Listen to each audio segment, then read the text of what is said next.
ሩታዬ አይዞሽ ፈጣሪ ካንቺ ጋር ይሁን ማለት ነው የምፈልገው። ኤፋ የሩታ መከታ ወንድሟ የሰው ልክ ጀግና ማለት ነው። እንግዲህ ገኒ ጥፋት አጥፍታለች። ልጁን ስትወስድ መናገር ነበረባት። ትልቅ ስህተት ነው የሰራሽው ማለት ነው። በእውነት ከትልቅ ሰው የማይጠበቅ ስህተት ማለት ነው። ሩታ ከቡዜ ጋራ ውጥ ቅጥ ውስጥ እንደገባች እያወቅሽ ልጁን ሳትናገሪ በመውሰድሽ እንግዲህ ይሄ ሁሉ ነገር የመጣው በአንቺ ነው ማለት ነው። ስህተትሽን ማመን አለብሽ። ሩታ ደግሞ መታሰር የለባትም እንደኔ ማለት ነው። መታሰርም ታለባት ገኒ ናት በዚህ ጉዳይ ላይ እንግዲህ ኤፋዬም እንዳለው አንቺ ልጁን ትተሽ መታሰር የለብሽም። ልዑል ያለ አንቺ መኖር እንደማይችል እናውቃለን። እኔም ወንድሜን አብርሽን ክሱን እንዲያነሳ ጠይቄዋለሁኝ። ታላነሱ ግን የሚሆነው ይሆናል እያለ ነው የሚገኘው። እንግዲህ ሩታዬም ለገኒ ላክስቷ አደራ ልጄን ብዙ ነገር ሊገጥምሽ ይችላል። እኔ ደግሞ ብዙ ነገር ያየሁበት ልጄ ማጣት ስለማልፈልግ ነው እዚህ ነገር ውስጥ ሁሉ የገባሁት ብላለች። አዎ በልጁ የሚደራደር የለም። እውነቴን ነው። ልጃችሁ ምንም ይሁን ምንም የሚደራደር የለም። ቡዜን እያያችኋት ነው አይደል?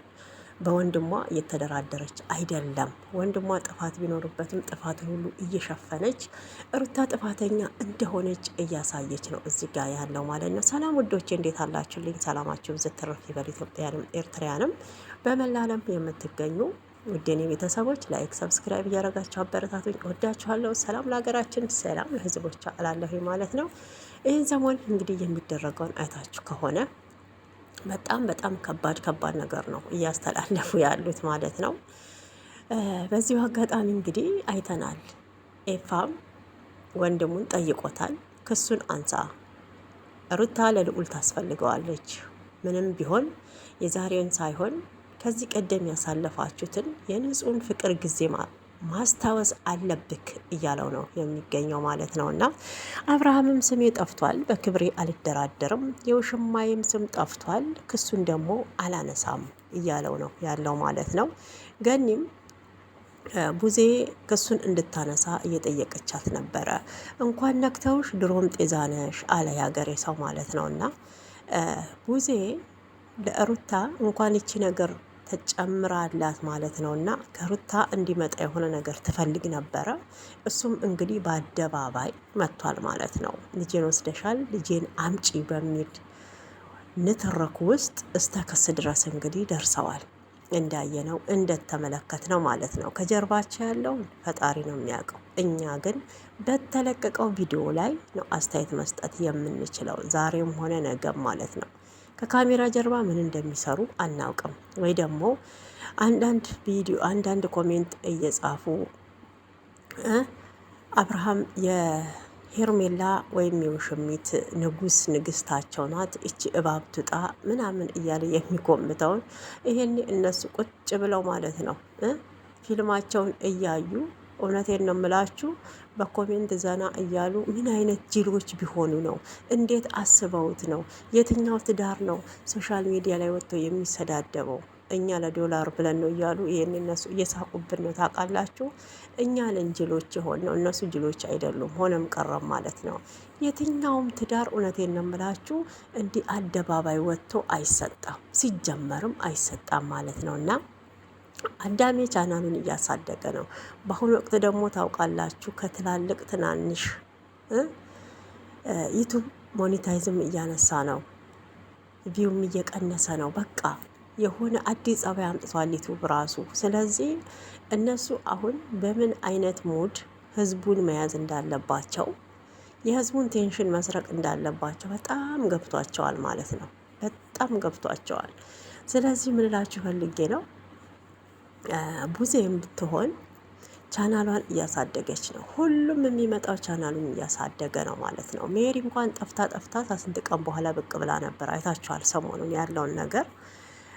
አብርሃም እንግዲህ 510 ሰብስክራይብ ገብቷል ማለት ነው። ሩታዬም እኩል ሆነዋል። በነገራችን ሩታ 310 ናት፣ አብርሃም 510 ነው ማለት ነው። ሰብስክራይቡን ገብታችሁ ብታዩና እኔ አሁን ጊዜው የውድድር ሆኗል፣ የፉክክር ሆኗል ጋይስ፣ የፉክክር ሆኗል። ማን ሮጦ ማን ይቀራል ነው ጨዋታው። እና ምን እላችሁ ነው እኔም የታሳዝነኝ ድራማም ቢሰራ ብቻ ነገ ለልጃችሁ መልካም ነገርን ትታችሁ መሄድን ማሰብ አለባችሁ። ይሄ ልጅ ሲያድግ ምንድን ነው የሚመለከተው? ነገ ከዚህ ቪዲዮ ምንድን ነው የሚማረው? ሌሎቹስ ምን ይማራሉ? አብሶ በእናንተ ኤጅ ላይ ያሉ ወጣቶች ምንድን ነው የሚማሩት? ለትዳር ምን ያህል ክብር እንደሌለው፣ ትዳር በቃ የሆነ የረከሰ እቃቃ ነገር እንደሆነ፣ ዝሙትን፣ ሴሰኝነትን እንዲሁም ለባል ለሚስቱ እንዳይታመን፣ ሚስት ለባሏ እንዳትታመን የትዳርን ክፋት ነው እያስተማራችሁ ያላችሁት እንጂ እውነቴን ነው። በአሁኑ ሰዓት አይታችኋል፣ ከሚጋቡት የሚፋቱት ነው የበዙት ማለት ነው። አመት ሳይሆናቸው እንግዲህ ብዙ ጥንዶች ባልና ሚስት እየተፋቱ ነው። በዚህ መሀል ፍቺ በሚፈጸም መሀል ደግሞ እየተከሰተ ያለው ልጅ ነው በመሀል የሚጎዳው። ህፃን ልጅ ነው ገና 18 ዓመት የሞላው አይደለም፣ ትልቅ አይደለም፣ ስለ ራሱ የኖረ ልጅ አይደለም። ገና የእናትና አባት ፍቅር የሚያስፈልገው ህፃን ልጅ ነው ማለት ነው። ገና ማለት ነው ገና የእናቱን ጡት ያልጠገበ ህፃን ልጅ፣ አባትም የልጁን ሽታ ያልጠገበበት ሰዓት እኮ ነው። አቅፎት እንኳን የልጁን ጠረን ያለየበት ሰዓት እኮ ነው። እውነቴን ነው። አንዳንዴ ከባድ ነው። እንግዲህ ማታ አይታችሁ ከሆነ በአቤል ቤት አይደለም የሆነ ቤት ገብተዋል። የሆነች ልጅ ቤት ገብተው በጣም በቃ የደነሱ ነበረ። ሄርሜላና አብርሽ አቤል ተውኝ ማለት ነው። እና በጣም እያንጋጠጠ ነበር አበጋዝ። ለማንኛውም አበጋዝዬ ማለት ነው ተረጋጋ። ደስታ ሲበዛ ሀዘን ነው ይዞ የሚመጣው። ደስታችሁንም በልክ አርጉት ማለት ነው። በእውነት አንዳንዴ ቆም ብል አሁን መልካም ነገር የሰራችሁ መስሏችኋል። ዛሬ ጭፈራ ላይ ነሽ ውሽሚትም ማለት ነው። ነገ ግን ምን እንደሚገጥምሽ የምታውቂው ጉዳይ የለም። ለማንኛውም ኤፋም ሩታን እያረጋጋት ነው የሚገኘው። አንቺ መታሰር የለብሽም እያላት ነው። በእውነት አንዳንዴ ኤፋ የሰው ልክ ነው። ጥፋትን ሳይሆን ትክክለኛ እውነትን እያንጸባረቀ ያለ ልጅ ነው ማለት ነው።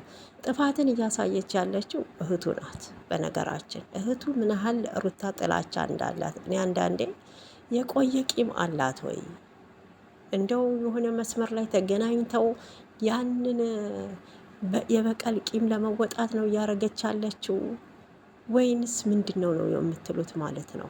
በእውነት ምንድን ነው ይሄን ያህል? እኔ ክፋት አላየሁም። ብዙዎቻችሁ እኮ የሌሎቹ ክፋት እየታያችሁ አይደለም። ብዙዎቻችሁ ማለት ነው እንዴት እያሰባችሁት እንዳለ ባላቅም ማለት ነው። እና አብርሃም የሰራውን ስራ አሁን ምንም እንደ ክፋት እያሰባችሁት አይደለም። ያው አብርሃም ለብዙዎቹ በነገራችን ያው እንጀራ ቡታጅራ ልጆች ያው ብዙዎች ሲመጡ ቻናላቸው እንዲያድግ እያደረገ ነው።